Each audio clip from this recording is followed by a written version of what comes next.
For today's video, magluluto naman tayo ng nakakataob kaldero na pork bistek. Napakadali lang nito kaya wala nang patumpik-tumpik pa at simulan na natin. Gagamit tayo dito ng pork kasim dahil mas marami yung laman at konti lang yung taba. Then slice lang natin to sa maninipis na cut gaya nito.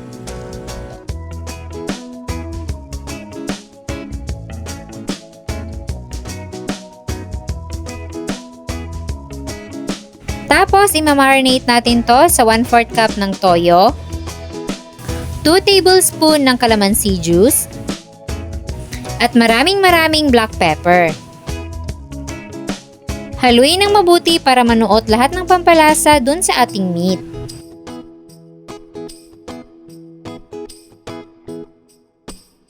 At i-marinate ito for at least 1 hour. Pagkatapos ng isang oras ay ipapan fry na natin yung ating marinated pork. By batch lang yung papapan fry at hintayin lang natin na mag-brown saka natin i-flip naman sa kabilang side. Kapag ganito na yung ating pork, pwede na yung hanguin at isunod naman yung ibang batches.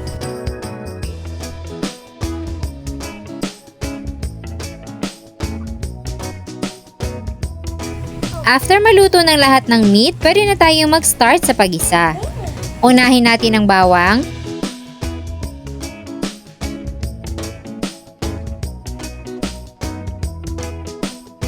at magigisa lang tayo ng konting sibuyas dahil maglalagay pa tayo niyan mamaya.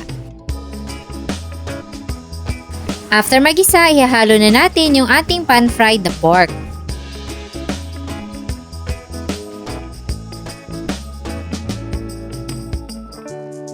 Ilagay na rin natin dito yung naiwang marinade at konting tubig dahil palalambutin muna natin yung ating meat. Syempre, ayaw natin ng makunat na bistek. Palalambutin lang natin yan sa loob ng mga 10 to 15 minutes.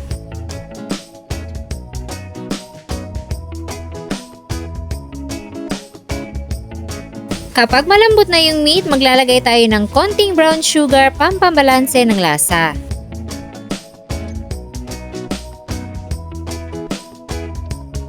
Kapag okay na kayo sa lasa, pwede na tayong maglagay ng mga onion rings or sibuyas na hiniwan natin ng pabilog.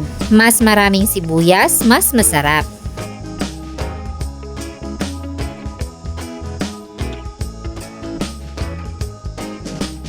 So ayan, ready na ang ating napakadali at napakasarap na pork bistek. Kaya kung wala na kayong maisip na ulam at gusto nyo ng pantaob kaldero, try nyo na to. Siguradong uulit-ulitin nyo ang pagluluto nito kaya ilalagay ko na sa baba ang kompletong listahan ng mga sangkap.